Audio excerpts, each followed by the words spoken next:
Bueno, buenas tardes. Yo soy Judith Sisindovich, soy analista, docente del posgrado del Ameguino.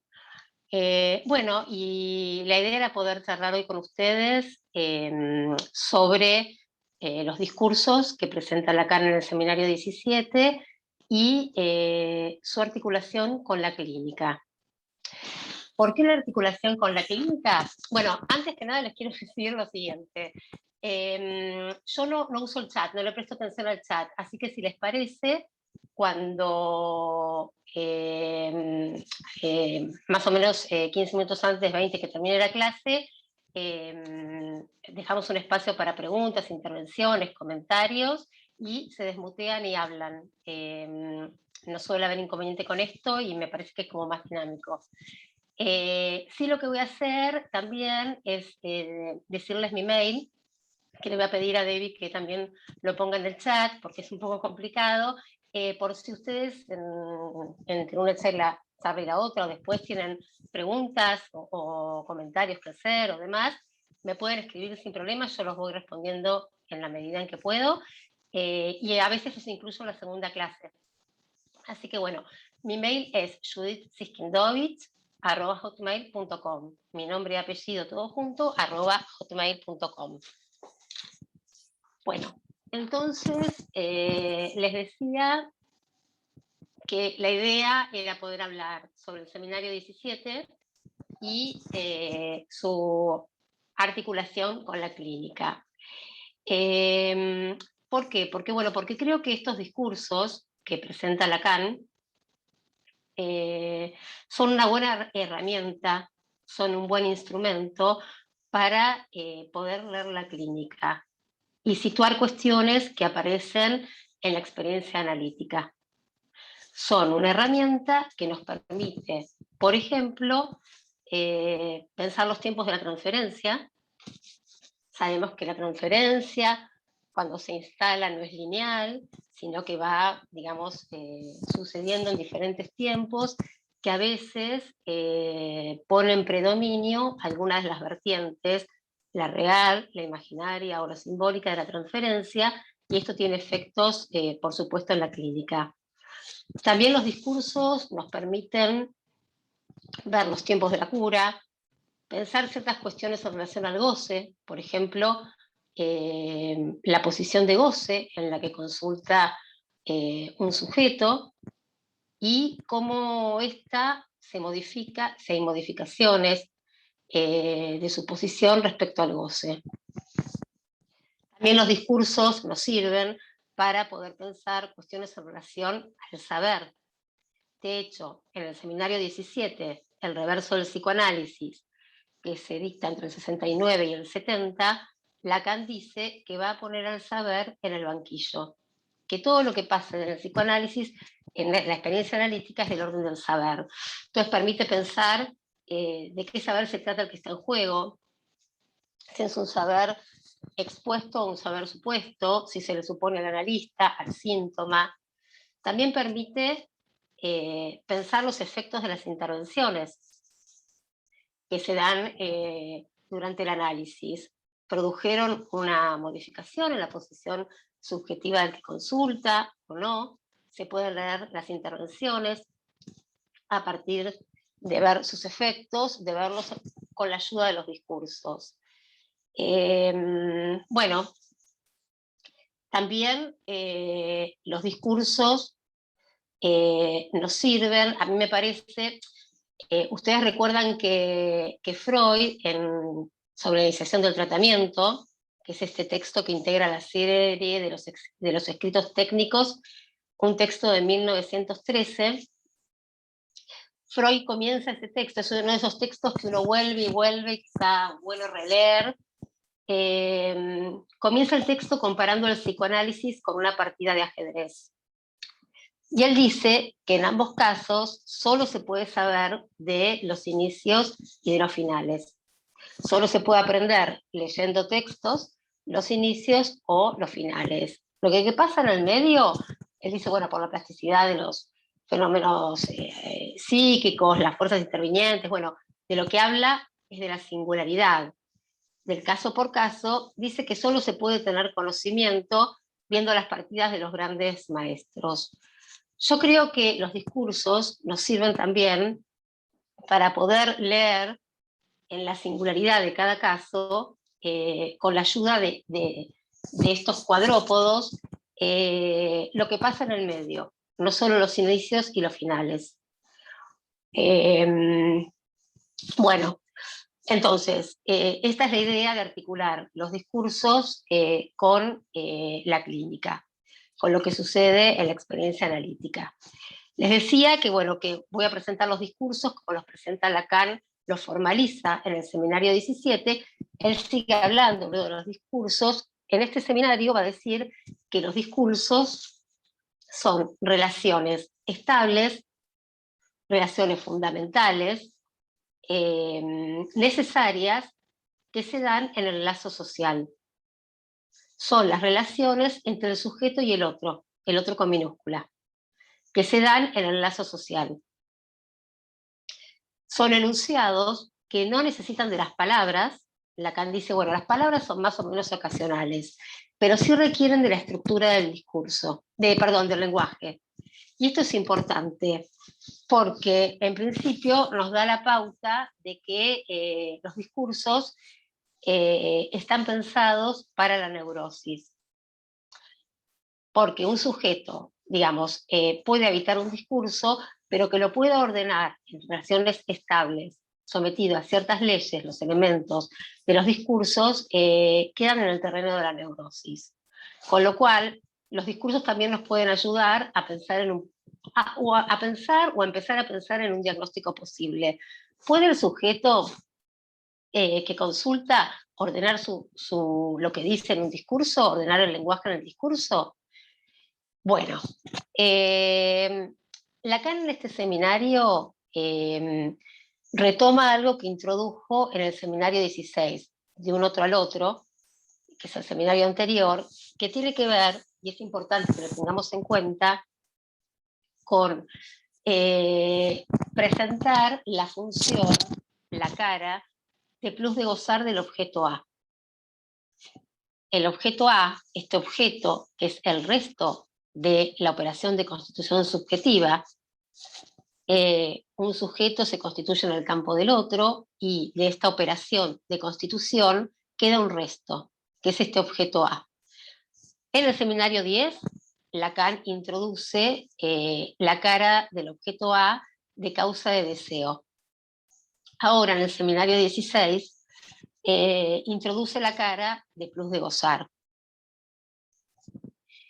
¿Por qué es importante esto? Porque aparte, Lacan dice, en este seminario 17, que se llama El reverso del psicoanálisis, que va a tomar el psicoanálisis al revés. Dice que no tiene que ver con la situación social, que bueno, está muy cerca de la Revolución Francesa, y está todo patas para arriba, porque esto ya lo había dicho en otro texto anterior, en el 66, de nuestros antecedentes, que quieren hacer el retorno a Freud del revés, entrar desde el más allá del principio de placer, y no de toda la vida de las formaciones del inconsciente. Entonces, va a ser centro, va a ser pie en la cuestión del goce, del campo del goce. Y va a decir que el goce es una producción del aparato psíquico. Esto es importante porque el aparato psíquico ya no va a ser un aparato, el inconsciente ya no va a tratarse de un mensaje a descifrar, sino que va a producir goce, va a ser un aparato de producción de goce. Entonces, esto trae consecuencias clínicas. No es lo mismo frente a algo que dice un analizante, en la modalidad que se presenta en la consulta, preguntar qué quiere decir con esto, a preguntar qué satisface con esto, de qué goza este sujeto. Tiene como consecuencias clínicas diferentes. Entonces, definidos los discursos, dijimos que son relaciones necesarias, elementales, fundamentales, que se dan en el sujeto, entre el sujeto y el otro, en el lazo social, y que estas relaciones comportan un goce, ¿sí? De eso se trata. Los discursos son 4, dice Lacan. Estas relaciones que implican enunciados fundamentales del cual dependen nuestras acciones y nuestra conducta, que no necesitan palabra, toma como ejemplo el super yo, no necesita una palabra efectivamente enunciada para determinar nuestra conducta, son 4. Quiero agregar que en el 72 postula el discurso capitalista, pero es un pseudo discurso, no entra en esta lógica y no lo vamos a tomar hoy. Los discursos son el discurso del amo, o el discurso maître, o del maestro, el discurso de la histérica, el discurso de la universidad y el discurso del analista. Lo primero que hay que saber es que, me parece, para poder entender un poco la cuestión de los discursos, es que no hay un discurso en la cura o fuera de ella que sea más importante que el otro. No es que el discurso del analista es el discurso posta en la cura.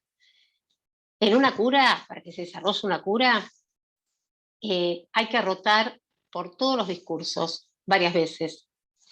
Y no es una rotación que es un círculo que repite, repite, repite. Es más bien un espiral. Nunca se pasa por el mismo lugar. Un bucle, una espiral. No es digamos, justamente si uno puede ubicar que se gira en redondo, bueno, quizás es el momento de ponerse a pensar qué está pasando en ese análisis.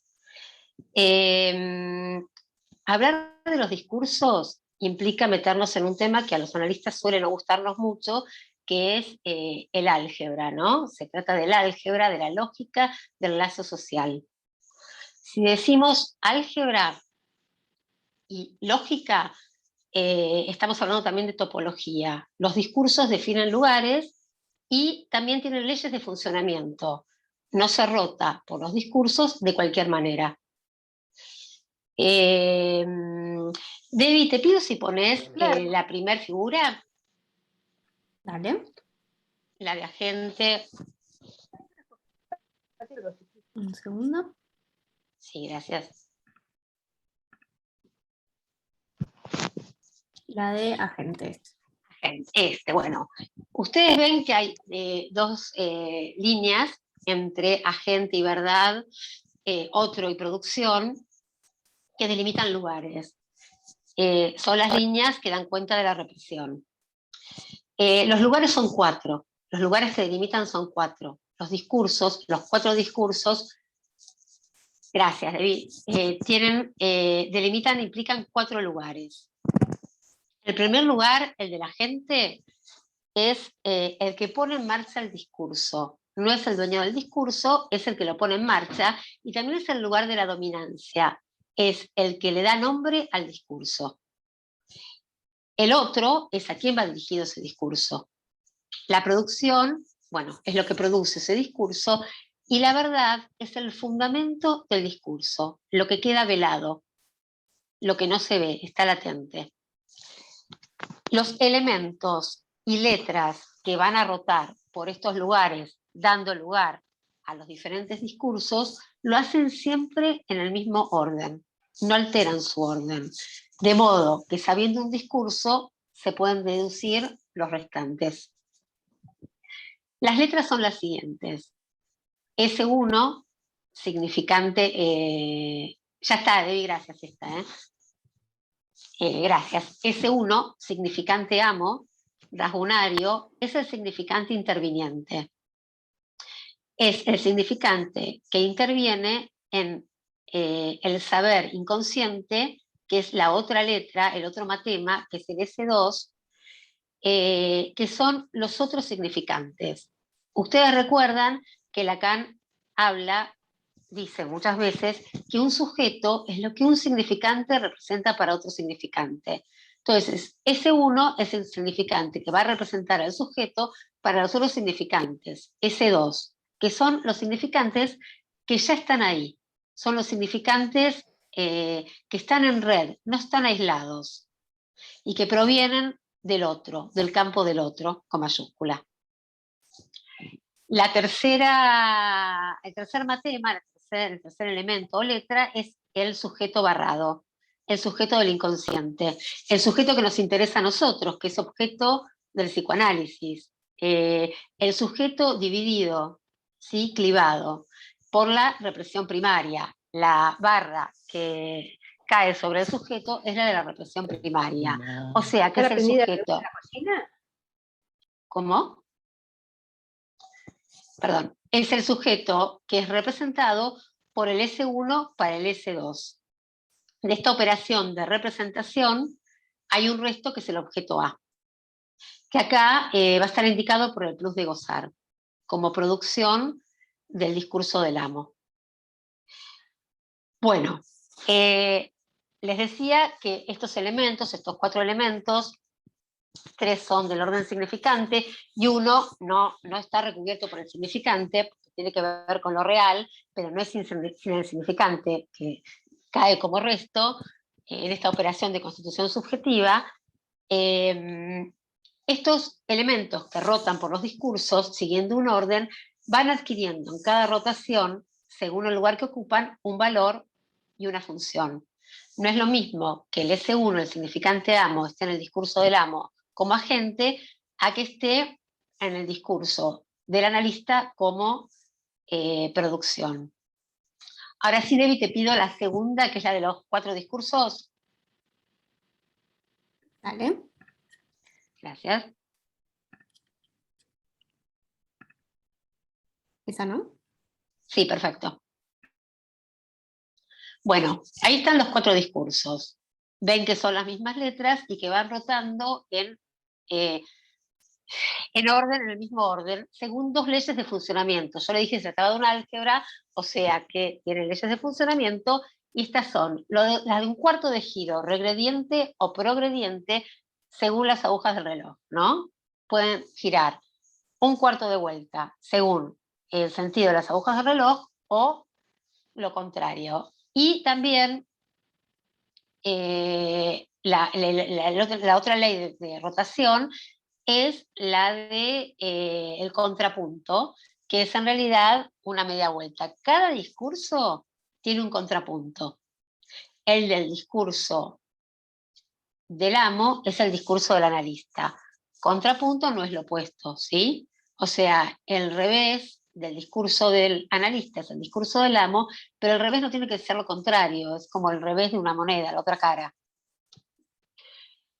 Bueno, lo último que voy a decir teórico y después voy a intentar articular todo esto apoyándome en viñetas clínicas, no como un ejemplo, no es como decir, bueno, 2 puntos ejemplos, sino porque me parece que las viñetas son un buen vehículo para transmitir ciertas cuestiones que de otro modo se hace más complicado. Entonces, lo teórico que les quería decir es que cada discurso alberga, protege un imposible. A ver, a los 3 imposibles freudianos, Lacan le agrega un cuarto. ¿Se acuerdan los imposibles que Freud enuncia? De educar, gobernar y analizar. Bueno, Lacan agrega hacer desear. ¿Qué quiere decir esto? Que los discursos escriben, cada uno a su modo, la castración. Diferentes posiciones de hacer con lo real, del sujeto en relación a lo real. ¿A lo real de qué? Bueno, a lo real de la estructura, que tiene que ver con la castración, y a lo real del goce. Cuando decimos, digamos, hablamos de la imposibilidad, hablamos de lo real, hablamos de no hay relación sexual, que es lo que va a decir Lacan, hablamos del ombligo del sueño, de la roca viva de castración. Eso que no puede ser simbolizado. Cada discurso, vamos a ver cómo, albergue es imposible. Para el discurso del amo, el de gobernar, no se puede gobernar todo, hay cuestiones que escapan a ser gobernadas, no se puede gobernar lo real. El universitario no se puede educar todo, por ejemplo, no se puede dar educación sexual, hay cosas que no se pueden explicar. El de la histérica no se puede hacer desear todo, hay siempre un resto. Y el del analista no se puede analizar sin resto, no se puede analizar lo real. La cura psicoanalítica no tiene que ver con analizar lo real o inmunizarlos con lo real. Tiene que ver con pasar, como decía Lacan, de la imposibilidad neurótica a el encuentro con lo imposible, con lo real imposible. Freud lo decía a su modo, decía pasar de la miseria neurótica a la infelicidad común. Ambos hablan del encuentro de cada sujeto con lo real. Y esto implica que en un análisis de lo que se puede tratar y es esperable es que haya una modificación en la economía de goce. Bueno, les decía que en un análisis hay rotación por todos los discursos, también en el enlace social, en la vida. Es esperable, es deseable que un sujeto que pueda armar un discurso rote por todos los discursos. Que haya rotación en todos los discursos, que cuando, qué sé yo, esté como padre pueda iniciar un discurso como el discurso del amo, o hay momentos en que la vida lo reclama como educador, a veces con alguna función de causa, de causar al otro, o de hacer desear. A veces pasa que la gente, digamos, los que consultan, vienen atrapados en una sola modalidad discursiva. Por ejemplo, no sé, una persona muy exitosa en su trabajo, un gran catedrático, pero que, por ejemplo, no puede armar un lazo amoroso con otra persona. Entonces, como les decía, es esperable que los neuróticos roten por todos los discursos y a veces esa flexibilidad, eso se logra en un análisis. Bueno, gracias, Debbie, por la lámina. Bueno, y ahora, no sé si, para ir un minuto acá, porque esta es una parte como más teórica y densa, si hay alguna pregunta que piensen que los puedan ayudar a avanzar, se desmutean y hablan.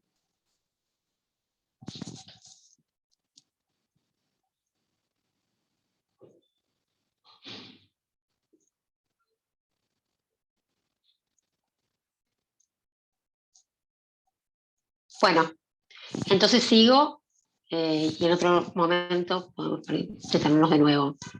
Entonces les decía que vamos a tratar ahora de pensar estos discursos en relación a la clínica, ¿no? Y ver cómo los podemos articular.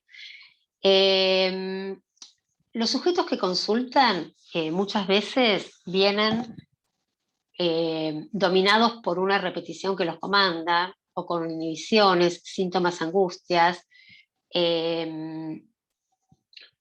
atrapados en un goce que no los deja avanzar por una vía más ligada al deseo. Consultan a veces porque su posición como objeto en relación al otro ha tomado tal consistencia que no les permite, que les genera mucha angustia, o no saben por qué repiten ciertas situaciones, y muchas veces vienen a la consulta sin saber muy bien a dónde vienen, no tienen por qué saber que consultan con un analista, muchas veces son enviados por la pareja, por el médico o por alguien, y así llegan a la consulta, comandados por una repetición. Y ahora sí, Debbie, te vuelvo a molestar con la lámina del discurso Metre, del discurso del amo.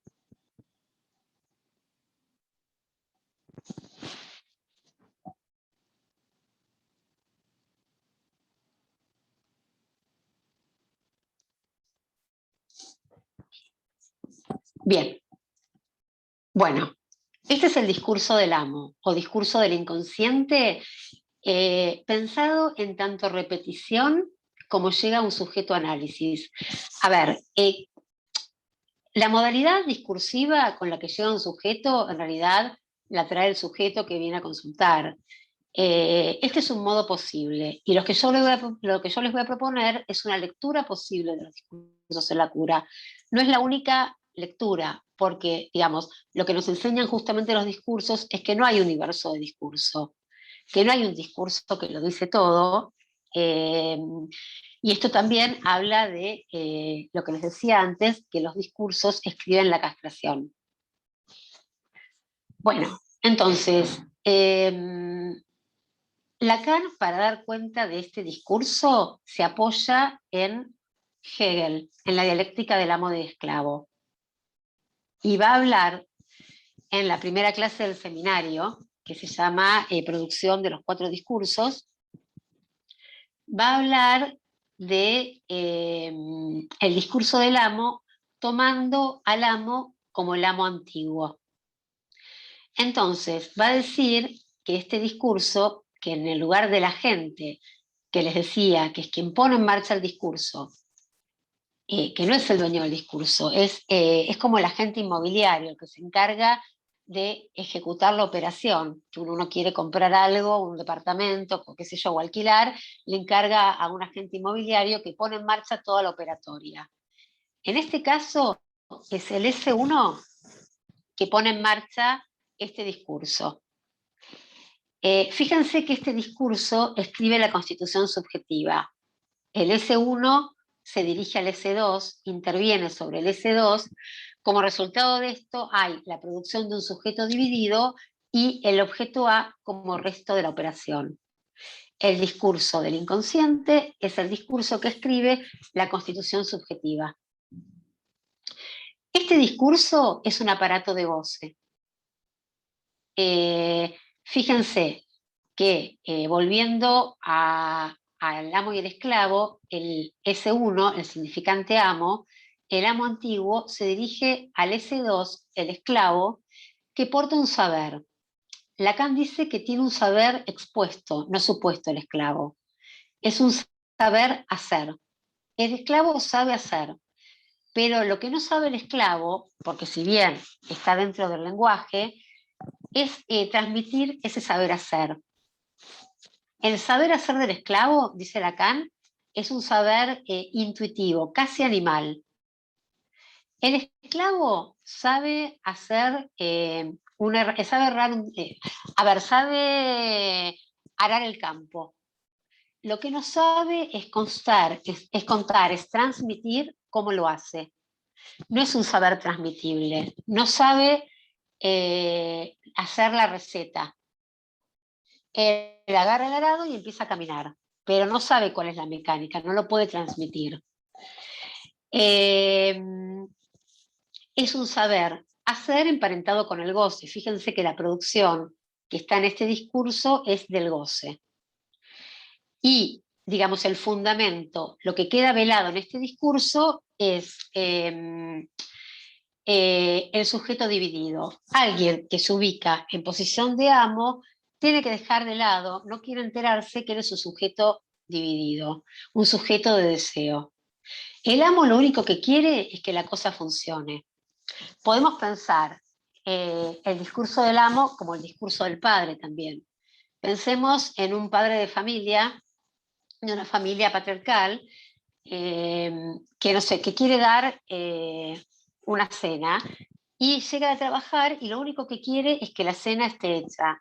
No le importa cómo se arregló quien tenía que organizarla para hacerla. Lo que el amo quiere es que la cosa funcione. No le importa si fue un lío conseguir la comida, cómo se hizo para preparar y demás. El significante, el S1 del discurso del amo puede ser también la ley, no la justicia, la ley, puede ser un mandato, puede ser, en términos de Freud, la representación inconciliable. ¿Se acuerdan que de golpe retornaba y ponía con mucha carga, con mucha excitación, y ponía en marcha el aparato psíquico tratando de ligar esa energía? Ponía en marcha el S2, que es el saber inconsciente. ¿Cómo?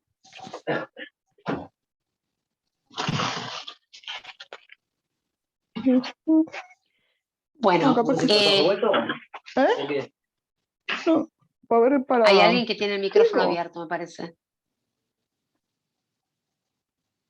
Listo, ahí ya silencié. Gracias. Bueno,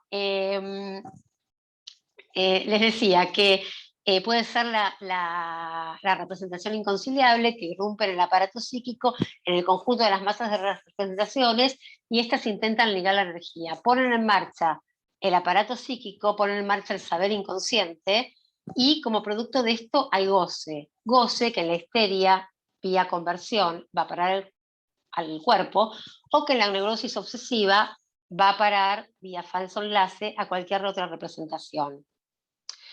Piensen en cualquier neurótico obsesivo, en todo el ritual, en todo el ceremonial o las representaciones obsesivas que están solamente al servicio de producir goce. Les decía, bueno, que puede ser un mandato. Recuerdo un analizante que consulta porque estaba realmente en una posición de un goce absoluto, no quería nada, no deseaba nada, no hablaba nada. Con el despliegue de las entrevistas, mucho tiempo, lo que surge es una frase del padre, es que con tal de que sea feliz, que sea una prostituta. Ella no era prostituta y no era feliz. Cuando se puede, digamos, empezar a trabajar ese uno, que lo único que hace es producir goce, después de mucho tiempo de trabajo, la paciente comienza a adquirir, digamos, una posición más deseante en la vida. Puede armar una pareja fuera de su matrimonio y empieza a disfrutar de la sexualidad, a disfrutar del trabajo, empieza a trabajar y a disfrutar de cuestiones fuera de la pareja y la familia que la tenían encerrada. Bueno, Debbie, te agradezco la lámina y sigo avanzando un poco con la exposición. Judith, ¿puede ser que algo esté tapando tu Sí, cámara?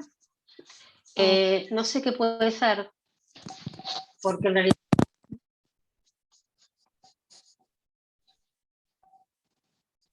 a ver. A ver, ahí volví, no entiendo qué puede ser.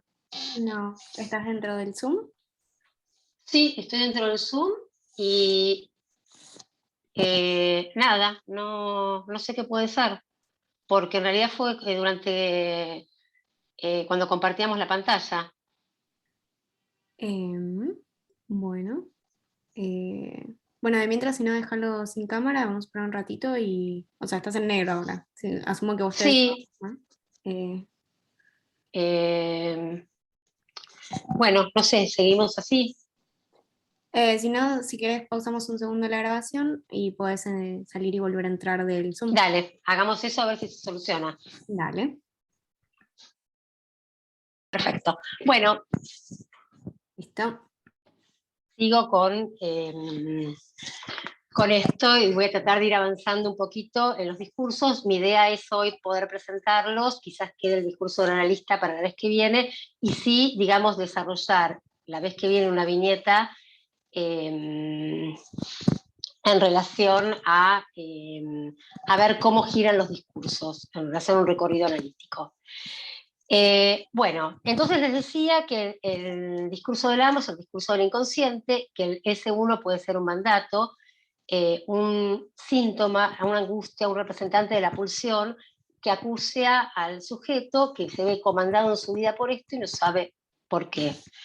El saber inconsciente, Lacan va a decir, y así llama uno de sus capítulos, que es un medio de goce. También lo llama el goce del otro. Y que tiene una relación con la producción de goce, pero a su vez, al saber, lo pone en movimiento con la repetición, el goce. Está muy ligado a la repetición, a la compulsión de repetición.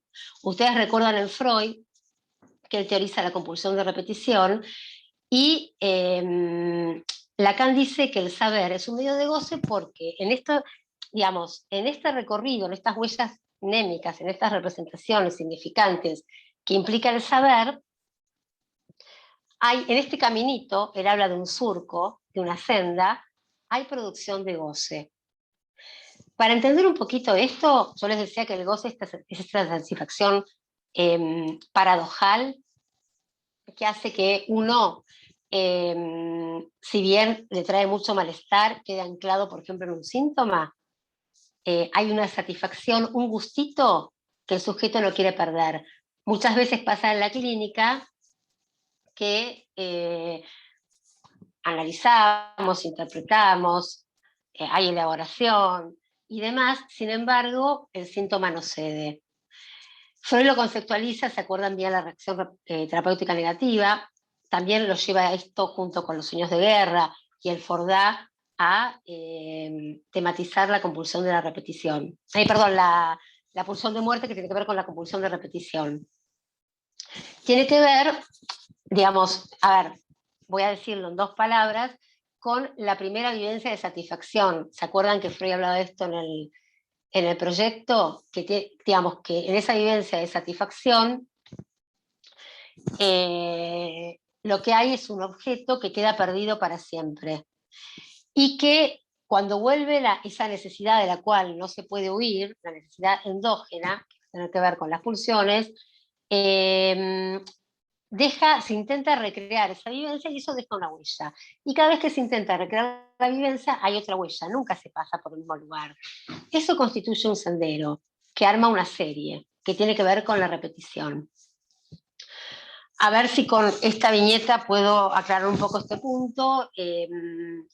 Una analizante que cuando retomamos en la pandemia, después de unos meses, porque ya había tenido unas largas vacaciones, me dice que, bueno, que hasta ahora en su análisis ha podido conseguir una sesión laboral que le gusta, ella es escritora, ha podido hacer un libro, ha podido elaborar mucho en relación a un duelo que estaba como petrificado, que tenía que ver con la muerte de su padre, pero lo que ella se da cuenta es que le cuesta mucho lo amoroso, que se puso a pensar y se le armó una serie, lo dice así, que siempre las parejas con las que ella se engancha son hombres que están muy, muy enamorados de ella, dispuestos a darle todo, una entrega incondicional, del cual ella también está enamorada, pero que tienen un puntito borde, dice ella,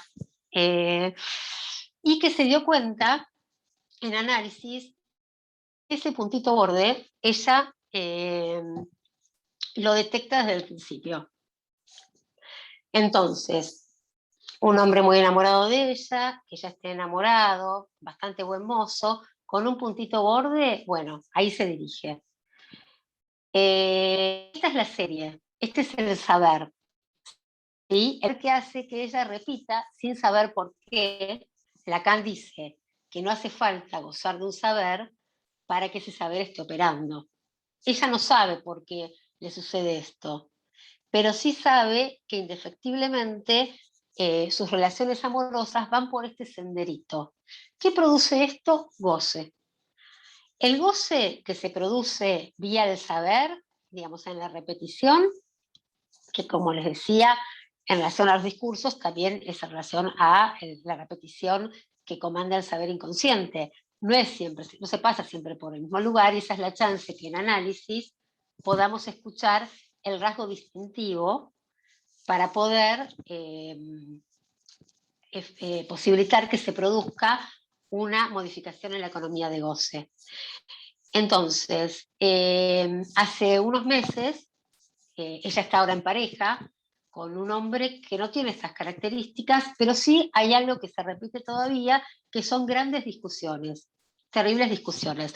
El puntito borde al que ella se refería es a alguien, un sujeto muy melancolizado, o muy loquito, o muy bizarro.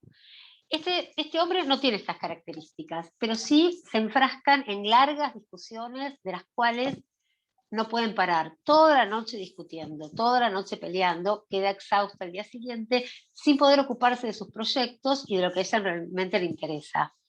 Esto, digamos que se repite 1 o 2 veces por semana, tiene que ver con la producción de goce.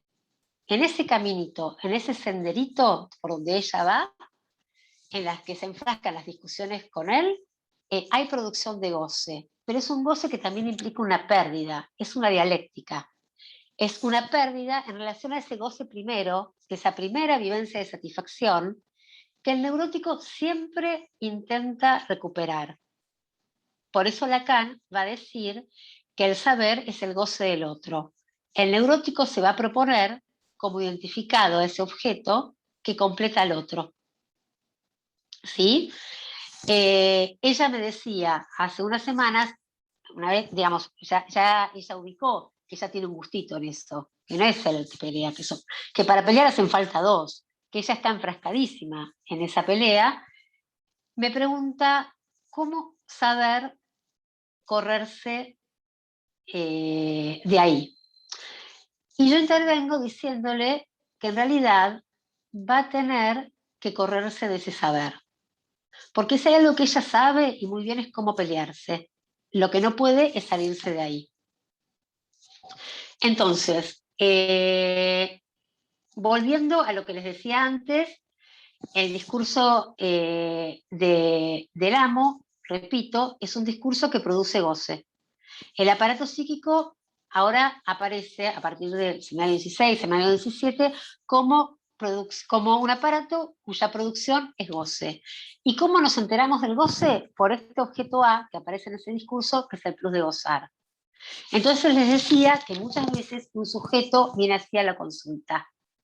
Entonces, lo que este aparato quiere cuando comanda y lo pone en movimiento, el saber, es la producción de goce. No le interesa mucho cómo. Lo que le interesa es que haya irrupción de goce, ¿sí? Que implica una pérdida, es una dialéctica. Una pérdida en relación a ese goce primero que se intenta recuperar. Hay una cierta recuperación de ese goce, hay desprendimiento de goce, pero siempre es insuficiente en relación a ese goce mesiánico, total, con el otro, primero, mítico, inexistente, lógico y necesario. Bueno, todo eso, que no por ser inexistente no tiene efecto si no opera en la estructura. El neurótico siempre está buscando signos, datitos, que hagan que pueda enfrascarse, cuenta con la repetición para eso, para intentar recuperar ese goce. Aquello que le falta al otro para ser un otro completo. ¿Hasta aquí vamos más o menos bien?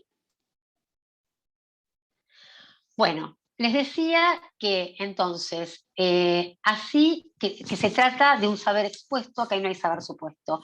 El paciente viene, consulta, dice, no sé qué me pasa, estoy comandado por esta repetición, no lo dice así, pero no puedo salir a la calle por tal cosa, porque me angustio mucho. Cada vez que quiero algo, lo malogro, porque llego tarde a la entrevista de trabajo, porque no tengo los papeles a mano, no encuentro la llave para salir, me pasa una y otra vez, no sabe qué le pasa. Esto es el inconsciente en tanto repetición fuera del análisis. Puede ser un modo en que el sujeto se presenta. Si, digamos, una cura no se inicia con las entrevistas y con las consultas del analizante. Ustedes saben que Lacan habló de entrevistas preliminares y entrada en análisis.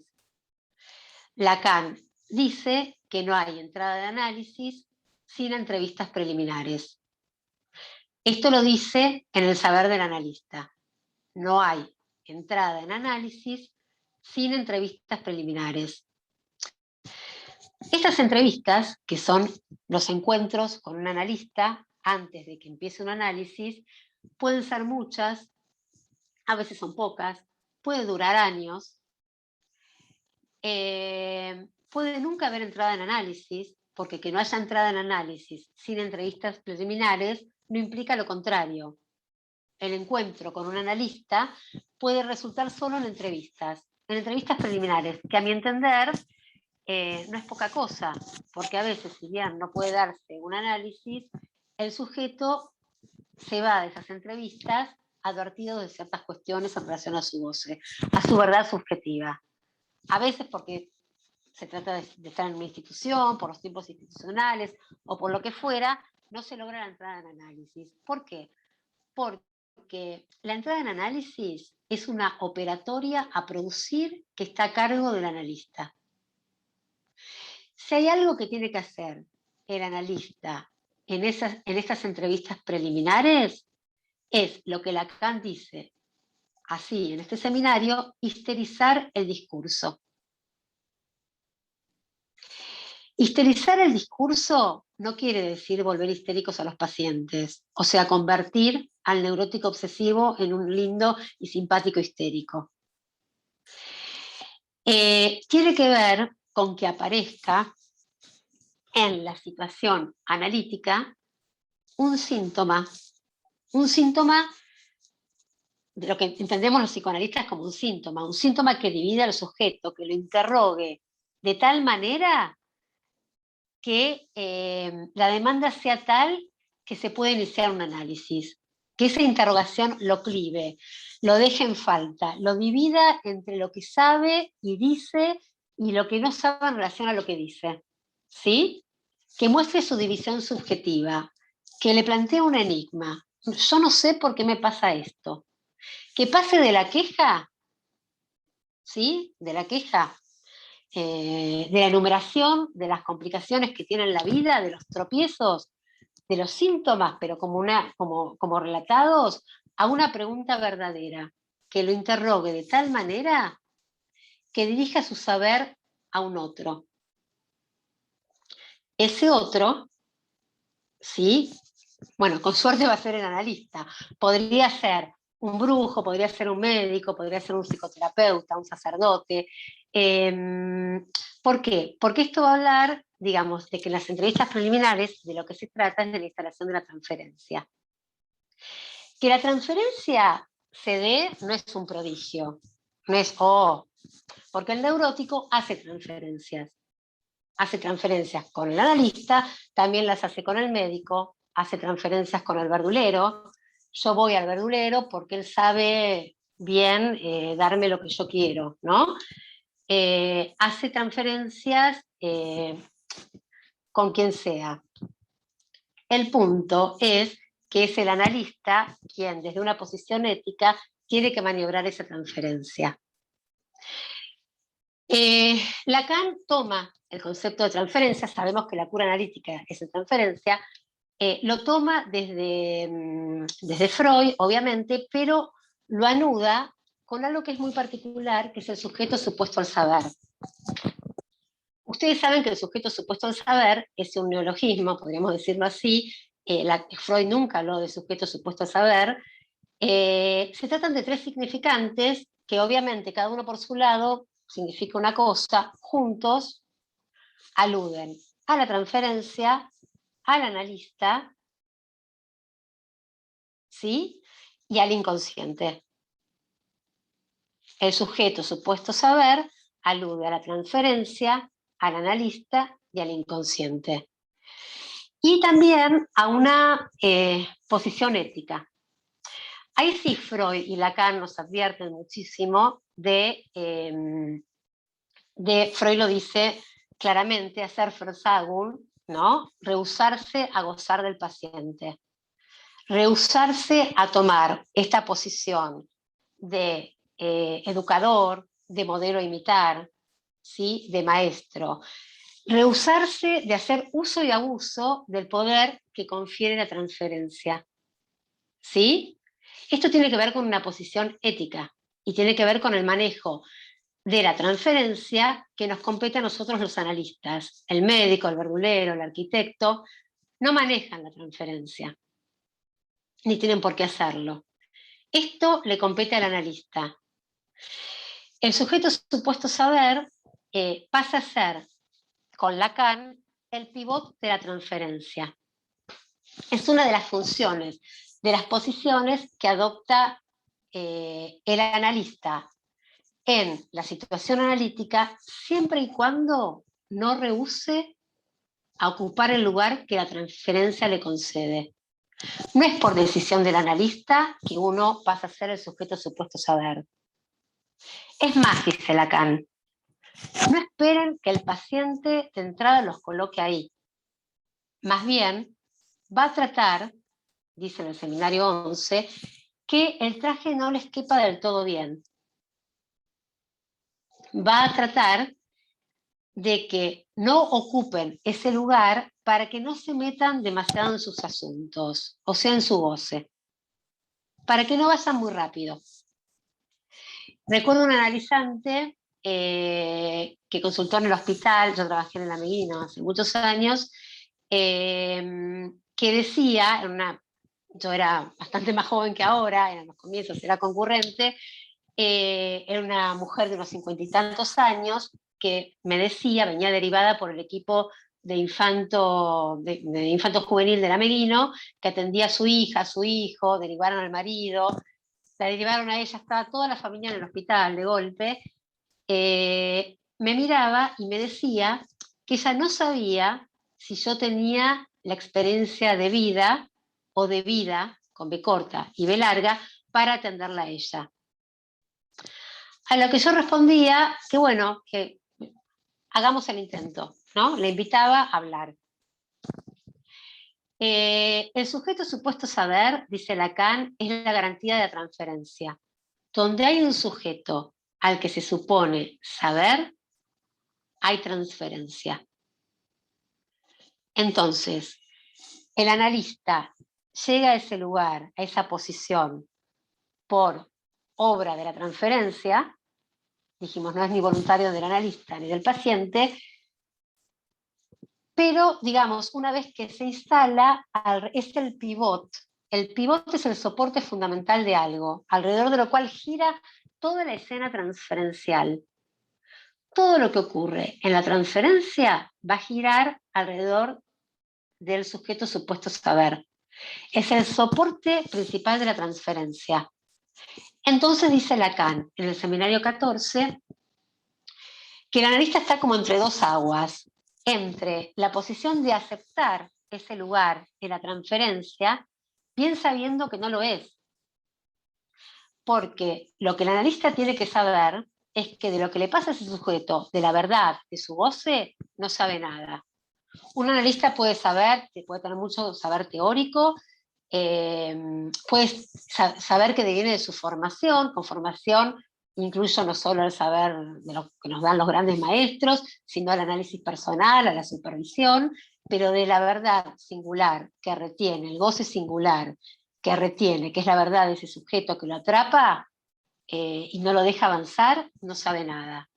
Pero uno acepta esa suposición, uno no le dice al analizante, al consultante, no, mire, la verdad, yo lo escuché muy interesante, pero yo de lo que usted me dice, yo no sé nada de lo que a usted le pasa.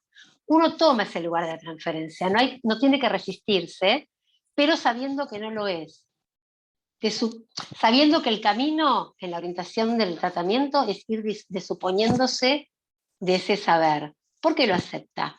Porque justamente sabe que alrededor de esa posición se va a articular todo lo que tiene que ver con la transferencia, o sea, la neurosis de transferencia de las que nos hablaba Freud, que es allí donde tenemos que intervenir. ¿Por qué? Porque intervenimos en nombre de la verdad singular de cada sujeto.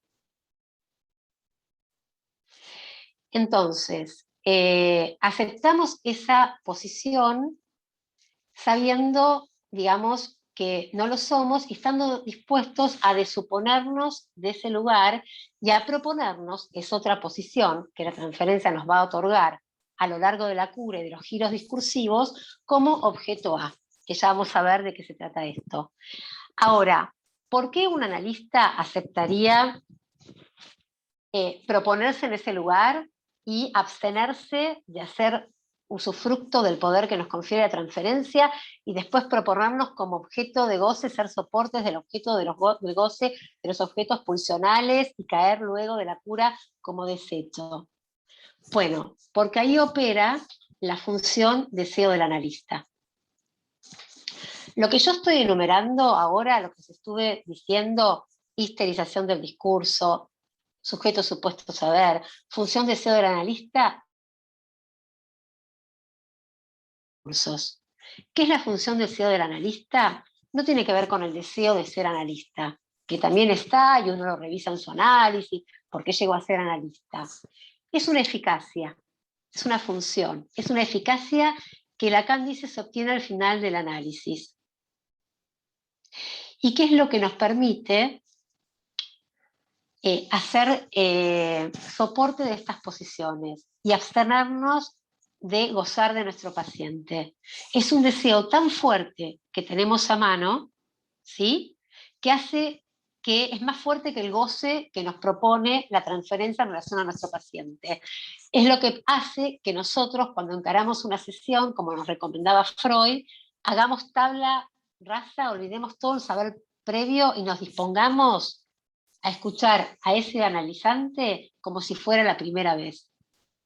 Es lo que va a permitir que vía la atención libremente flotante podamos detenernos en aquello que nos parece significante cuando le proponemos al analizante la regla de la asociación libre. Si no es por esta función, que yo entiendo que no es de una vez y para siempre,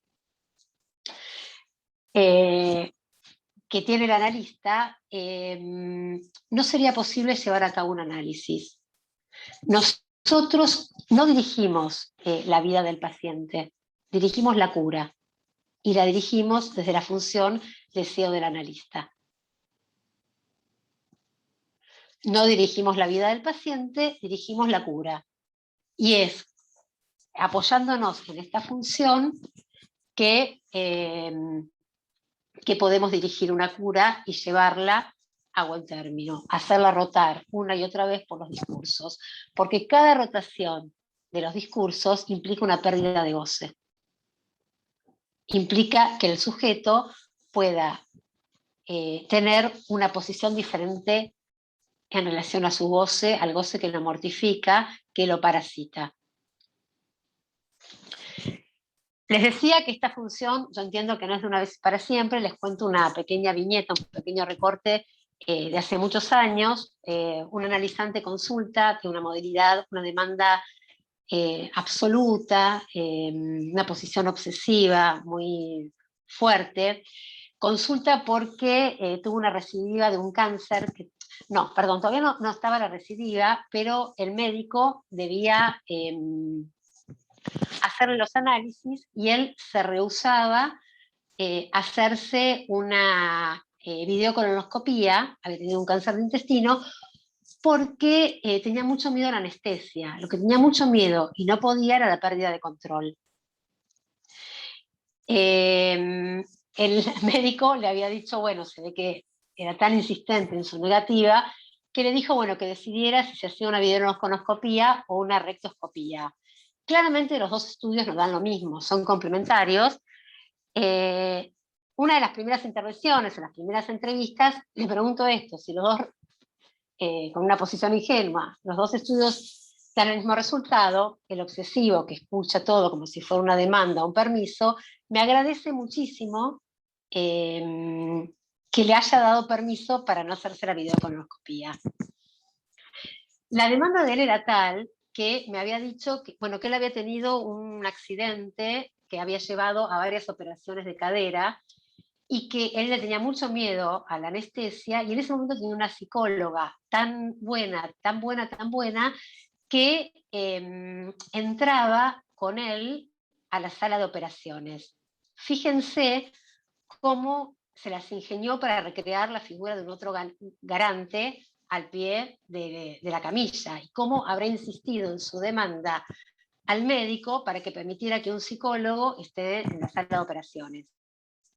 Bueno, yo ahí le pregunté, no me quiero ir del tema, le pregunté por qué no volvió a consultar con esta psicóloga tan buena, tan buena, tan buena, y él me responde que no le quiere dar la oportunidad de fallar.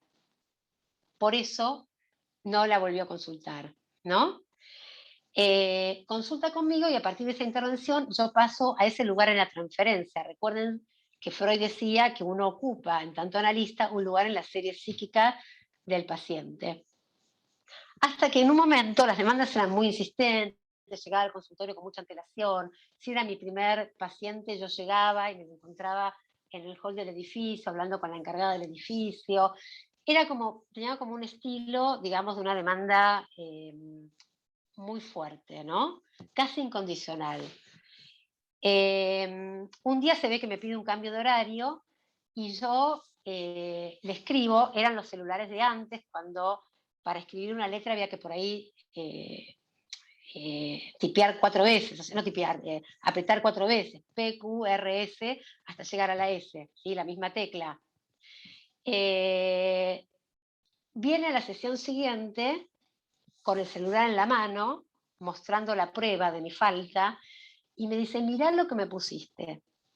Lo que yo le había escrito, en vez de hasta mañana, harta mañana.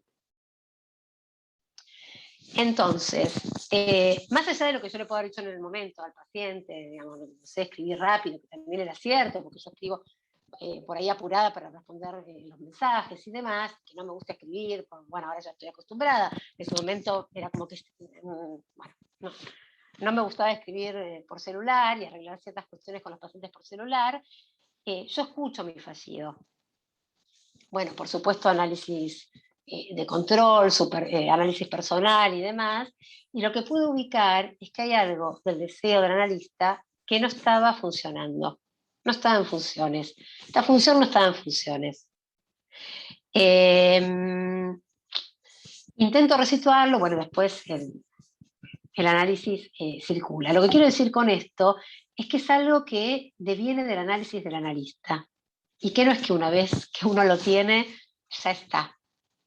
Y que sin esto es muy difícil que el analista deje por fuera de la sesión su fantasmática, sus significantes, su propia angustia, ¿sí? Porque es esperable que dentro de la sesión analítica todo esto quede por fuera. Hay un solo sujeto en el análisis, que es el analizante. Por eso yo les decía, el analista no está como sujeto, está como sujeto supuesto saber o como objeto A. Es necesario que los fallidos, la subjetividad, uno cuando a un analizante le cuenta un sueño no dice, mira, yo soñé algo parecido y relata su propio sueño. Todo esto queda fuera de la sesión, el analista paga con su propia persona. Hay un único sujeto que es el analista. Por eso les decía que el sujeto supuesto saber implica una doble suposición. La del inconsciente, ¿sí? La del saber inconsciente, y la de un sujeto en el analista. Se le supone un sujeto, pero en realidad no está como sujeto. Bueno, entonces, volviendo al discurso histérico, del discurso del analizante, Debbie, te pido si me apoyás un poquito con la imagen y termino hoy acá y me gustaría escucharlos en relación a esto un poco, si hay cuestionamientos o cuestiones para agregar o preguntas. La del discurso histérico. Bueno, tenemos ahí un sujeto dividido que está en el lugar de la gente, pone en marcha el discurso. Ese sujeto dividido también representa el síntoma. Este discurso lo ordena el síntoma, que se dirige a un amo, a un significante amo, que en realidad es el sujeto, en tanto sujeto supuesto saber, al que se le supone un saber, y le pide un saber sobre su sufrimiento, y le pide que lo produzca. Por eso en la producción encontramos al saber. Le pide que él dé cuenta de la verdad de la causa de su sufrimiento, que es lo que aparece velado sosteniendo el discurso, ¿sí? Haciendo de fundamento este discurso. ¿Qué es lo que aparece velado? El goce. El objeto A como causa de su división de sujeto y causa de su sufrimiento. ¿De qué sufre este sujeto? Bueno, porque está anclado en algún goce. Será cuestión del análisis que esto empieza a desplegarse. ¿Este discurso es el discurso histérico o también el discurso del analizante? Es el discurso que da cuenta de la entrada en análisis.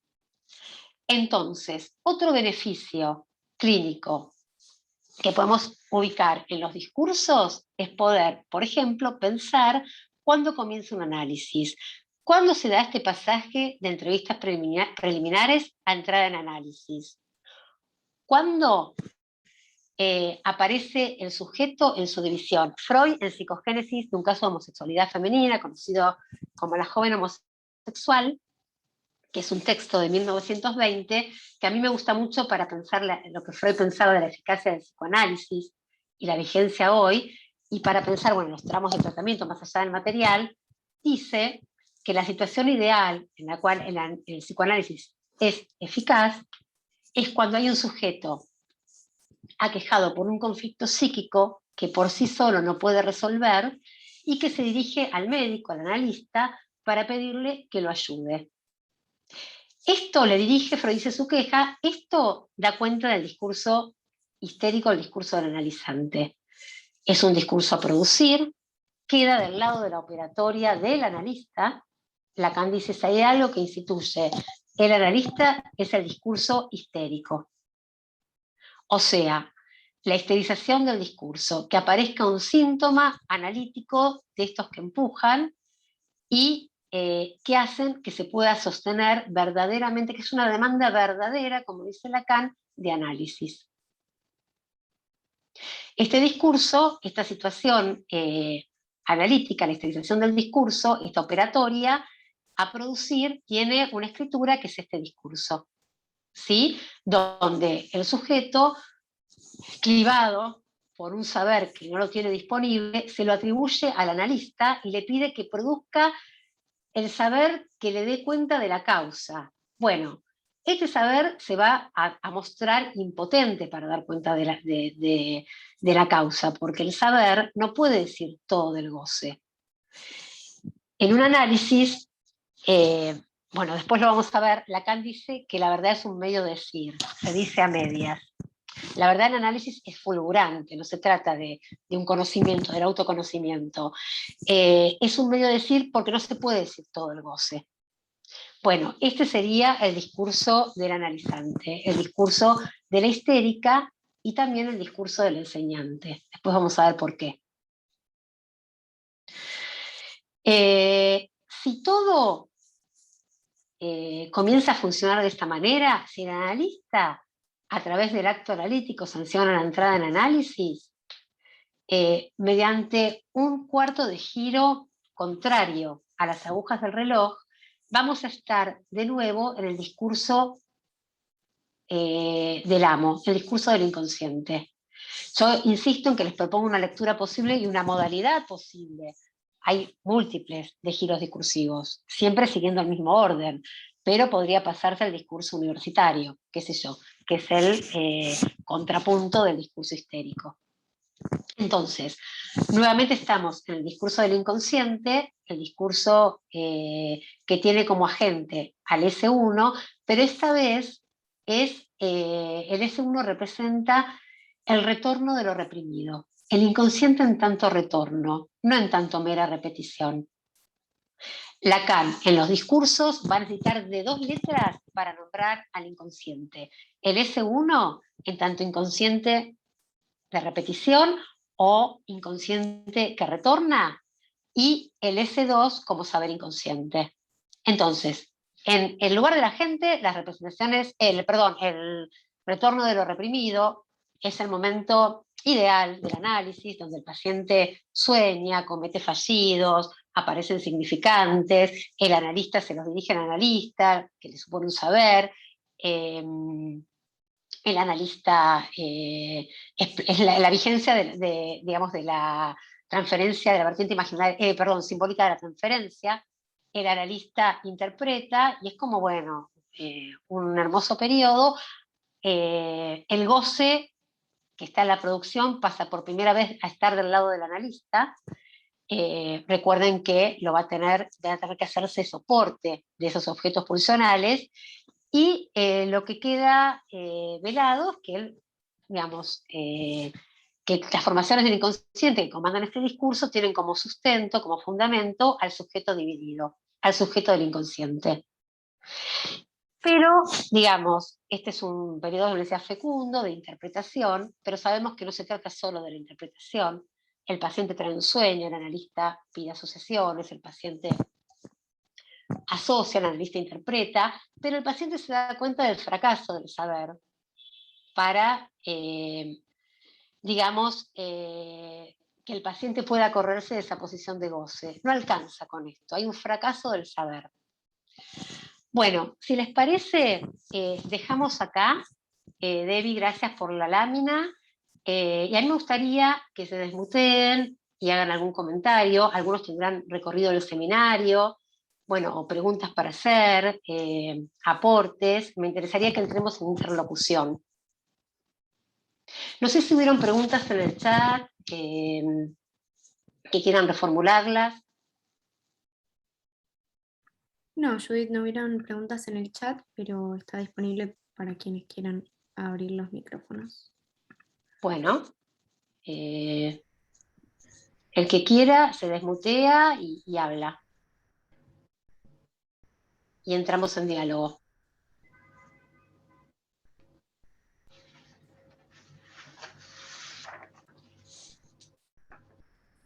Buenas tardes.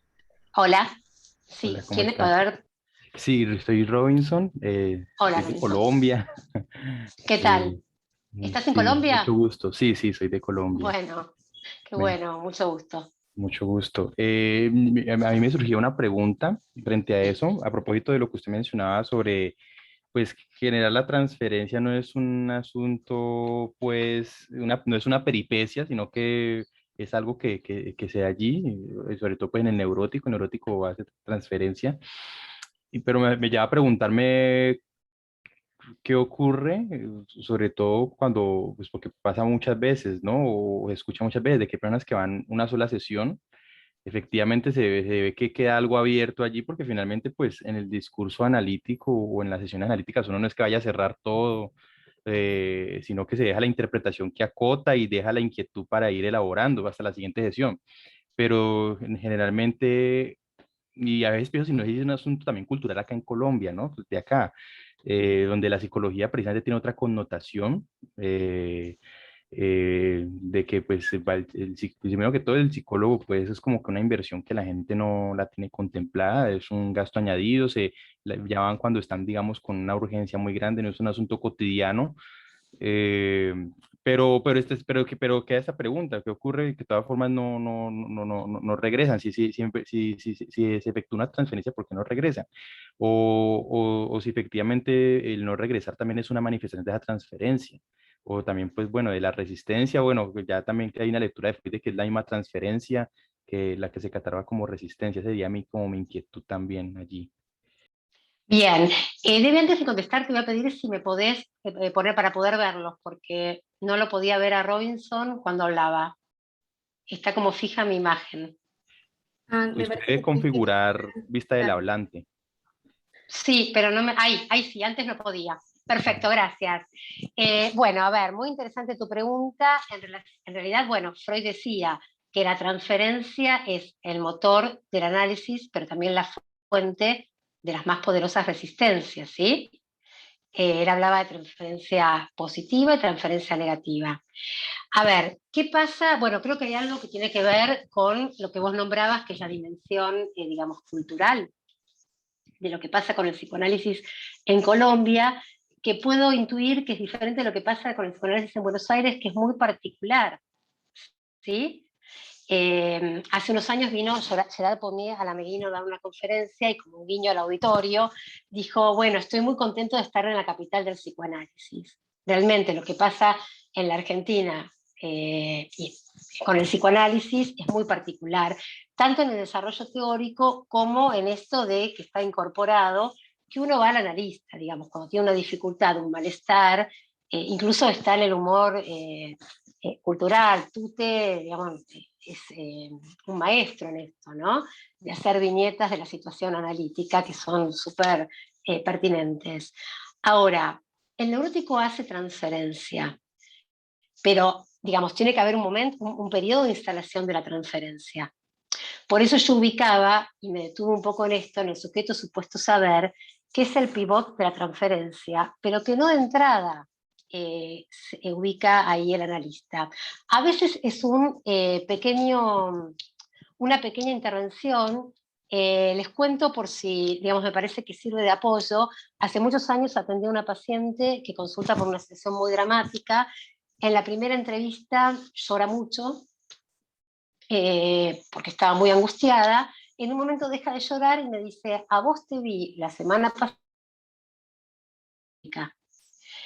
Eh, Sigue llorando, sigue hablando, termina la sesión, la acompaño al palier del edificio y cuando nos despedimos, no sé por qué, realmente no fue calculado, le digo, ¿cómo te acordaste de mí? Porque no nos conocíamos de antes, ¿no?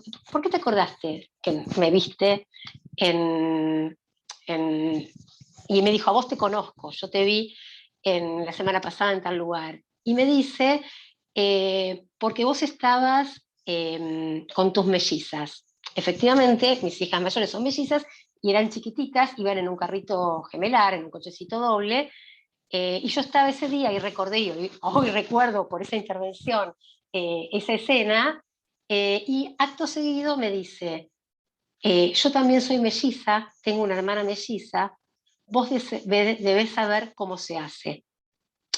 Esta pregunta que yo doy al azar, digamos, yo ahí la despido, la saludo y se va, implica que se instale ahí, en ese momento, el sujeto supuesto saber, donde desde una escena imaginaria pasa a un nivel simbólico, la transferencia simbólica. Vos debés saber cómo se hace.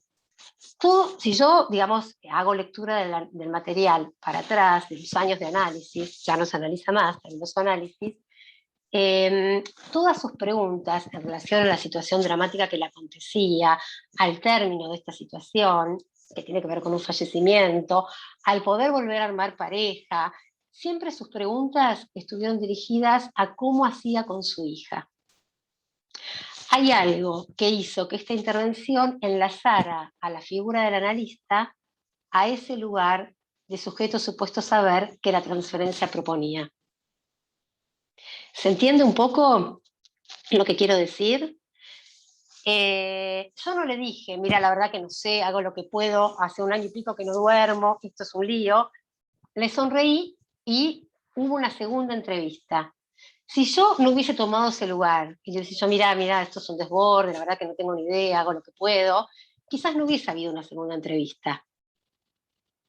Ahora, los neuróticos hacen transferencia por estructura. La situación analítica promueve la instalación de la transferencia. ¿Sí? Ahora, esto no es de una vez y ya está, ni desde el primer encuentro. Si no hay lugar para las sucesivas entrevistas, por eso yo les decía que las entrevistas preliminares son un momento muy importante y puede ser muy fecundo, porque es justamente donde se tiene que dar todo esto, ¿sí? La consolidación, instalación de la transferencia, que el analista pueda ocupar ese lugar en la misma, ¿sí? Que no va de suyo todo esto. Y que el analista, una vez que tome su posición en la transferencia, va a depender del analista que la cura pueda proseguir muchas veces, ¿no? También del paciente. Hay pacientes que no saben de qué se trata un análisis y hay pacientes que se pasaron toda la vida reprimiendo, renegando de lo que les pasaba, y el análisis justamente lo que los hace es confrontarlos con esa verdad que los retiene en la posición de goce. No todo el mundo quiere saber. Por eso Lacan dice que se toma tiempo para las entrevistas para escuchar una verdadera demanda de análisis.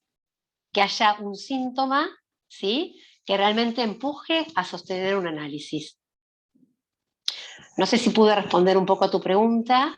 Requiere tiempo. Si bien Sí, se da la transferencia, requiere tiempo de la instalación del sujeto de supuesto saber. sí, Muy interesante igual esto que compartas cómo es el psicoanálisis en Colombia. sí, es que precisamente Gracias. creo que hay un asunto que en algún momento con un psicoanalista, Mario Elken Ramírez, no sé si lo distingan, eh, él plantea pues de que de pronto aquí en Colombia atravesó mucho el asunto del discurso capitalista frente al asunto de dar resultados. Entonces, por ejemplo, ocurre que van a la consulta, no me ocurre solo a mí, ocurre a muchos colegas que pues que queremos trabajar desde la línea psicoanalítica. Y las personas salen diciendo, pero bueno, o sea, como que quieren ir a esa sesión a resolver el asunto en esa sola sesión y ya, o sea, incluso a veces uno como que pronto retrocede en el caso y uno dice, la persona iba con la intención de no volver, iba solo y el problema es que se encuentran con el choque de que uno no les responde. Entonces, hasta lo mejor salgan diciendo que uno los robó, pero es un asunto muy complejo. Me hace pensar que también tendrá que ver con un asunto que tiene que ver con Colombia. No obstante, pues se estarán haciendo apuestas y se están haciendo apuestas por hacer existir cada vez más el psicoanálisis. Es muy interesante lo que vos decís. Bueno, Freud cuando llega a Estados Unidos dice, no saben que le trajimos la peste, ¿no? Es muy interesante a mí el tema de la eficacia del psicoanálisis, porque a pesar de que los tiempos de la eficiencia capitalista, ¿no? Que se reincorpore rápido al trabajo, que se suprima rápidamente el síntoma con los laboratorios, ¿no? Las terapias breves y demás. Bueno, el tiempo del inconsciente no es el tiempo del mercado, claramente. Sin embargo, el psicoanálisis sigue perdurando, porque en realidad de lo que padece el sujeto es de la constitución subjetiva, digamos, de esa pérdida de goce inicial de las que le hablaba antes, ¿sí? Que tiene que ver con su constitución como sujeto, dejar de ser un cacho de ser viviente y pasar a ser un sujeto. Entonces, mientras estén dadas esto, ¿no? La estructuración del sujeto, yo creo que el psicoanálisis tiene lugar, pero sí claramente los tiempos del psicoanálisis y del inconsciente no son los tiempos de la eficacia capitalista.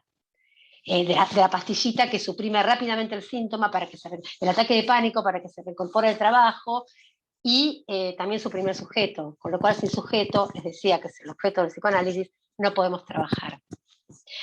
¿Alguien más quiere hacer una pregunta antes de terminar? Me interesaría escucharlos.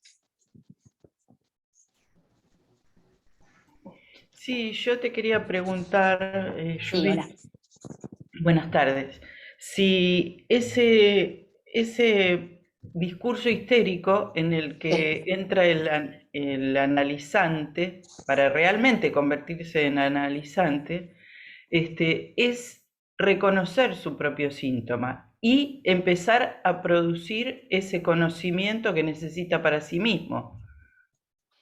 Sí, tiene que ver con eso, tiene que ver con que su síntoma, porque uno a veces incluso ubica lo que para uno sería un síntoma en otro y en realidad no lo interroga, no le hace preguntas, no lo cliva, tiene que ver con reconocer que hay algo, digamos, que su síntoma que le produce padecimiento, que él no sabe muy bien por qué, pero que algo del saber lo tiene el paciente. Si bien se lo supone, se lo transfiere por un tiempo al analista, el analista, por ejemplo, cuando nosotros le decimos la regla fundamental de la asociación libre, no es para que diga cualquier cosa, porque sabemos que nunca es libre la asociación, que está comandada por la ley del inconsciente, es para darle oportunidad de trastabillar, bueno, pero también es tiene como función de suponerse del saber. Si uno le pregunta al analizante, ¿usted qué opina? ¿A usted qué se le ocurre que puede tener que ver con esto?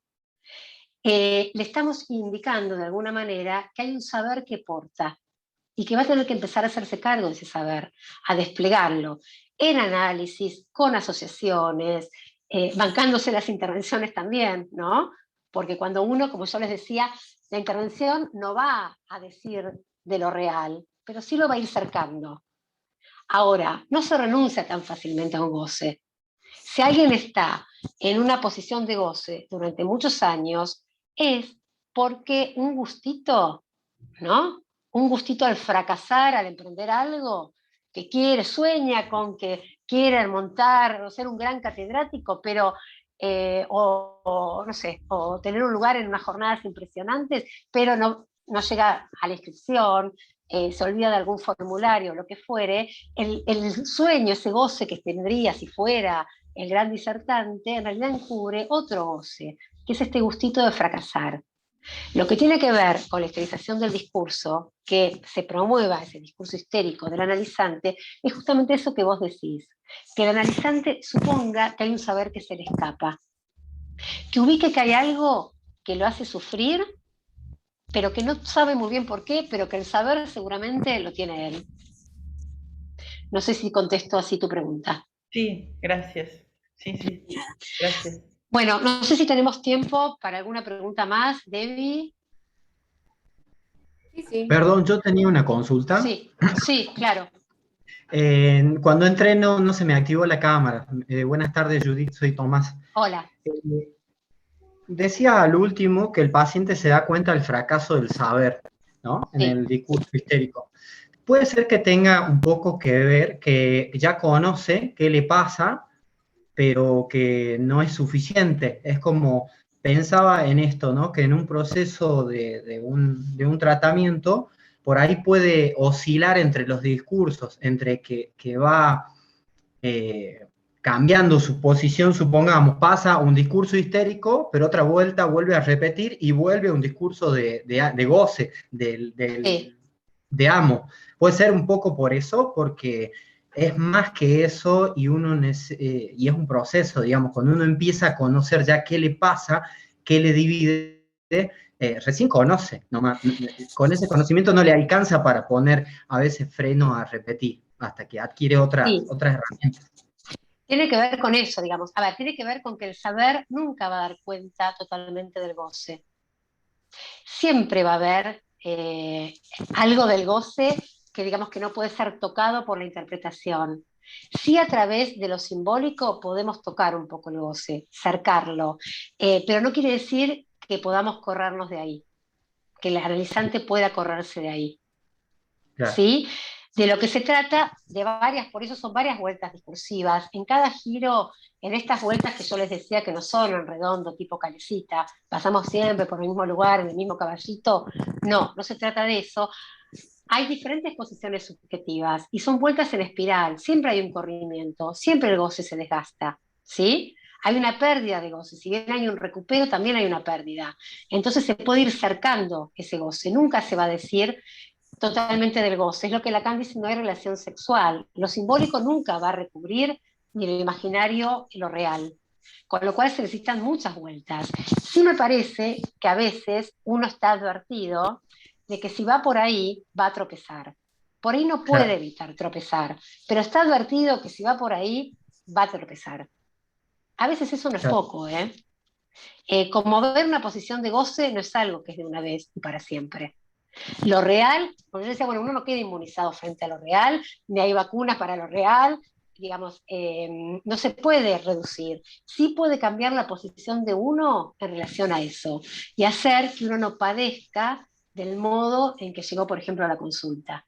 De eso se Claro. trata un análisis. Freud decía en un reportaje muy lindo, si pueden y si les interesa, googleenlo, que es de 1926, es un reportaje que le hace un tal, esperen que me lo anoté porque me encanta, Vierek, de 1926, que dice que el psicoanálisis hace la vida más linda, hace la vida mejor, más fácil. Palabras más, palabras menos. Él ya estaba enfermo, ya había sido varias veces operado de cáncer, tenía su prótesis tan incómoda, pero bueno, decía esto, es muy conmovedora esa entrevista. Bueno, el psicoanálisis hace la vida un poquito más fácil, ¿no? Más linda. Bueno, no sé si hay algún otro comentario. De cómo estamos con el tiempo. Y una última consulta le hago. Sí, No puede, o sea, sí o sí comienza con, ingresa antes de ser analizante en esta posición de goce, no, no. porque puede entrar Cada dividido. puede estar dividido. De hecho, a ver, sí, puede entrar dividido, puede entrar con esa pregunta. Nadie viene de un mismo modo, con un mismo discurso. Esta es una presentación posible que me hacía fácil la exposición, digamos, pero puede entrar sabiéndolo todo y no queriendo saber, que va a tener que ver con el discurso universitario, que lo vamos a trabajar la semana que viene. Puede entrar con el discurso histérico, portando el discurso histérico, ¿sí? No necesariamente entra de esta manera. Genial. Pero Bueno, sí gracias. un análisis comienza, no, comienza con la historización del discurso, sea en una sesión, en dos, en tres, no importa, en años. Un análisis empieza cuando uno localiza una apertura al inconsciente. ¿Sí? La posibilidad de suponer en ese que consulta, que viene a buscar conocimiento, un sujeto dividido que se interrogue por su saber, por el saber que porta, dividido entre lo que dice y lo que sabe en relación y lo que no sabe en relación a lo que dice. Gracias. No, de nada. Judith, si querés responder esta última pregunta que dejaron en el chat. Sí. Mar dice, estas vueltas Mara, discursivas, Omar, Omar, estas perdón. vueltas discursivas pueden verse como vueltas en el toro, pregunta. Podría ser, se trata de otra topología.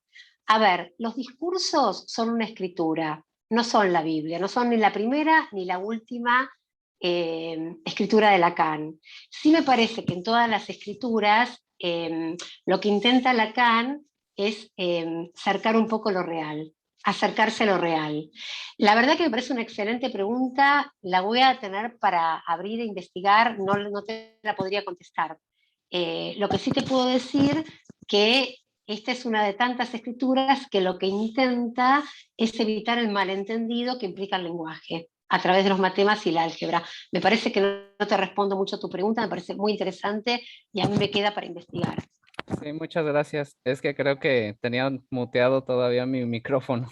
Nada más que No, de no pasa repente. nada. Sí, no, por cierto, muy interesante la conferencia. Pues, acá en México es nada que ver.